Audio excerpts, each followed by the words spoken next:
Hello friends, आज की हम इस सीरीज में स्टार्ट करने वाले हैं हमारे किसी भी टीचिंग एलिजिबिलिटी टेस्ट का सिलेबस।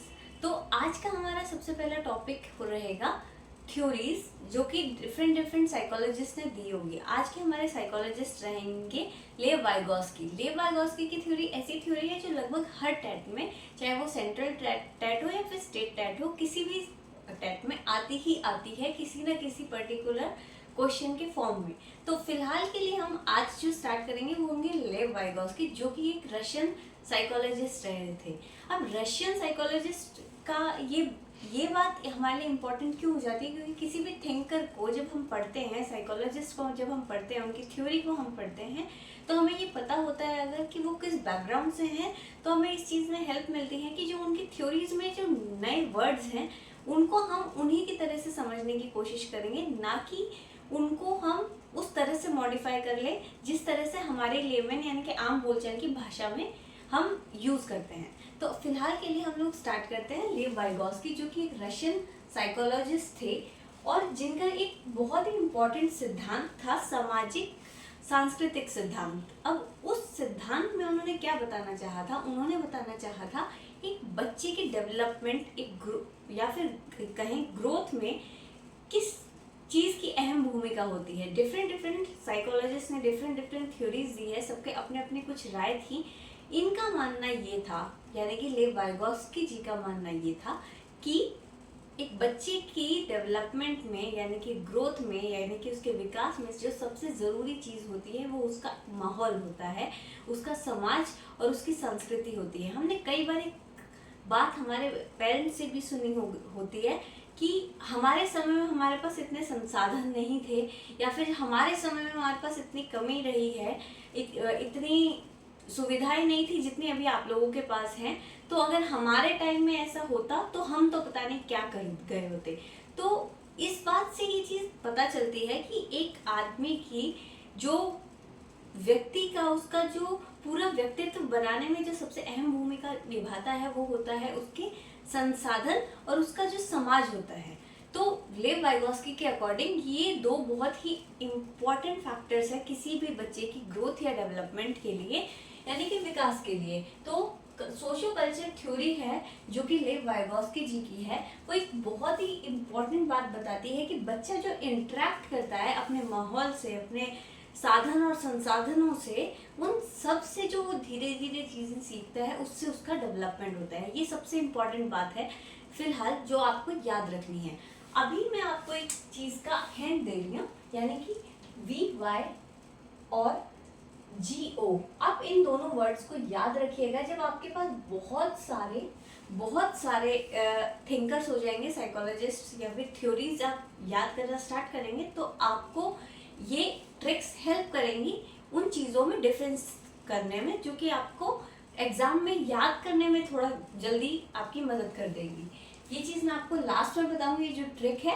अभी फिलहाल के लिए हम उनकी थ्योरी के कुछ इंपॉर्टेंट वर्ड्स को याद करने की कोशिश करते हैं, क्योंकि एग्जाम में सिर्फ समझना काफ़ी नहीं होता, बहुत सारी चीज़ें एक साथ याद रखना थोड़ा मुश्किल होता है। तो आपको कुछ हिंट याद रहेंगे तो आप उस टाइम जल्दी क्वेश्चन को अटेम्प्ट कर पाएंगे। तो जैसे कि इनका सबसे इम्पोर्टेंट वर्ड है सोसाइटी और कल्चर, यानी कि समाज और संस्कृति। जब भी ये दोनों शब्द हैं, आप कहीं ना कहीं इस चीज़ को रिलेट करिएगा। अगर बात करें बाहरी वातावरण की, यानी कि आपके आसपास की चीज़ों की, माहौल की, एनवायरनमेंट की, साधन की, संसाधन की, इन चीज़ों की बात हो रही है, तो कहीं ना कहीं हम ऐसी थ्योरी की बात कर रहे हैं जो हमारे माहौल से बन रही है। तो हम बात कर रहे हैं लेव वाइगोस्की की।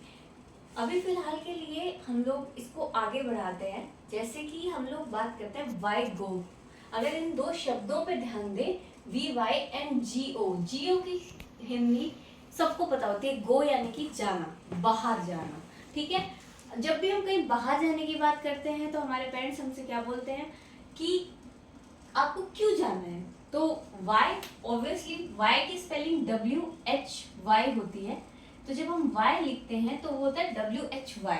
ठीक है, तो VY से आप y याद रखेंगे, हिंट के तौर पे बता रही हूँ, और गो के लिए आप याद करेंगे बाहर जाना। जब भी आपको बाहर जाना होता है तो आपके पेरेंट्स आपसे पूछते हैं क्यों जाना है, तो ये आपके माहौल का एक बहुत बड़ा हिस्सा रहता है कि आपको बाहर क्यों जाना है।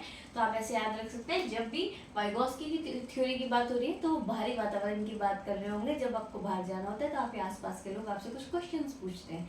तो इस तरह से आप याद रख सकते हैं कि समाज और संस्कृति की जब अहम भूमिका की बात होगी तो बात हो रही होगी वाइगोस्की की। ठीक है, अब हम बात करते हैं इन्हीं की थ्योरी की तीन बहुत ही महत्वपूर्ण एस्पेक्ट्स की, और वो एस्पेक्ट्स हैं more knowledgeable other, MKO, zone of proximal development और स्कैफोल्डिंग। हम इन तीनों शब्द को बहुत इजी तरीके से समझने की कोशिश करेंगे। स्कैफोल्डिंग का मतलब क्या होता है? स्कैफोल्डिंग का जब मतलब हम समझने की कोशिश करेंगे यानी कि वयस्कों द्वारा की गई मदद, गाइडेंस या फिर किसी भी तरह की हेल्प, हम इस चीज को पूछ सकते हैं। जब भी किसी बच्चे को कुछ सिखाते हैं तो बच्चा स्टार्टिंग में किसी चीज की मदद लेता है, किसी भी सहारे को लेने की कोशिश करता है, कोई भी चीज को, नई स्किल को सीखने के लिए, चाहे वो छोटे से छोटा काम हो चाहे वो बड़े से बड़ा काम हो। एक बच्चे को ये बताने में भी माँ बाप का बहुत बड़ा हाथ होता है या किसी भी बड़े का हाथ होता है कि ये चीज गर्म है। अब उसको उस गर्म और ठंडे का अब जो डिफरेंस है वो बताने में भी, वो समझाने में भी बड़ों का बहुत बड़ा हाथ होता है। धीरे धीरे बच्चा बड़ा होता है, चाहे वो उसे कोई साइकिल सीखनी हो, चाहे उसे कोई रीडिंग हैबिट सीखनी हो, कोई किताब पढ़ना सीखना हो, या चीज़ों को ठीक तरीके से बोलना सीखना हो, हर चीज़ में उसके लिए गाइडेंस के तौर पे उसके आसपास के लोग और आसपास का माहौल बहुत ही काम करता है। जो उनसे बेटर उस चीज़ को करना जानते हैं वो, चाहे अब अगर आपके भाई बहन होंगे तो आपने एक चीज़ ध्यान दी होगी कि ऐसा नहीं है कि भाई बहन आपसे बहुत बड़े हैं या उन्हें सब आता है, नहीं। पर अगर एक छोटा भाई है और उससे बड़ा उसका सिबलिंग है, कोई बहन या भाई जो भी हैं, अगर छोटे बच्चा कुछ सीखने की कोशिश करता है तो अपने बड़े भाई बहन से भी सीखता है, क्योंकि उसको कुछ चीज़ें उससे बेहतर आती हैं। तो वो स्किल जो उसमें उससे बेहतर डेवलप हो चुकी हैं वो उसको ट्रांसफ़र करने की कोशिश करता है या उसमें उसकी गाइडेंस करने की कोशिश करता है। तो बेसिकली स्कैफोल्डिंग वही मदद है। जो स्कैफोल्डिंग का मतलब है वो वही लोगों की द्वारा की गई मदद को कहा गया है स्कैफोल्डिंग। इस शब्द का यही मतलब है। ठीक है, अब दूसरा शब्द को अगर हम डिकोड करते हैं तो वो वर्ड है जोन ऑफ प्रॉक्सिमल डेवलपमेंट। यानी कि जोन ऑफ प्रॉक्सिमल डेवलपमेंट को अगर हम समझना चाहेंगे तो थोड़ा मुश्किल लगेगा, बट ये बहुत ही आसान हो जाता है अगर आप इनको तोड़ के समझें। जैसे जोन का मतलब होता है दायरा, किसी भी चीज का एक दायरा होता है जो उसे हम जोन कहते हैं। ठीक है, अगर दूसरा वर्ड समझने की जाए प्रॉक्सिमल, तो प्रॉक्सिमल कहते हैं नियरर टू द पॉइंट, यानी कि अप्रोक्सीमेटली, लगभग। इसकी हिंदी जो हम कहेंगे वो है लगभग। ठीक है, जब हम कहते हैं लगभग की बात करते हैं तो अब किस चीज के लगभग? इस चीज के लगभग, यानी कि डेवलपमेंट, यानी कि विकास के लगभग। ठीक है, तो ऐसा क्षेत्र, ऐसा वो क्षेत्र जो विकास के लगभग इक्वल होगा। अब कैसा विकास? अब इसमें जो डिफरेंस है वो है दो विकास के बीच का जो डिफरेंस है, यानी कि संभावित विकास और वास्तविक विकास।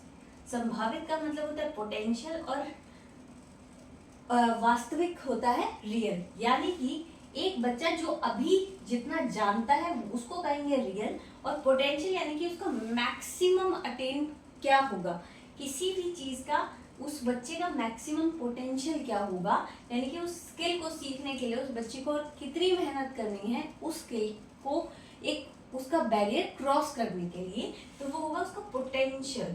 ठीक है, तो इन दोनों के बीच का जो गैप है उसको कहेंगे zone of proximal development, ZPD इसको हम शॉर्ट फॉर्म में कहते हैं। अगर आपको ये वर्ड दिखे तो आप समझ जाइएगा कि ये कहीं ना कहीं बात कर रहे हैं वाइगोस्की की सोशो कल्चरल थ्योरी के बारे में। अब लास्ट वर्ड है MKO, मोर नॉलेजेबल अदर, यानी कि आपसे ज्यादा, मतलब आपसे यानी कि उस बच्चे से ज्यादा उस स्किल को जानने वाले व्यक्ति को MKO कैटेगरी में डाला जाएगा। वो उनके टीचर भी हो सकते हैं, वो उनके पेरेंट्स भी हो सकते हैं। अब बात होती है क्या वो सिर्फ एक व्यक्ति ही होगा? MKO क्या सिर्फ एक व्यक्ति है? नहीं, ऐसा नहीं होता।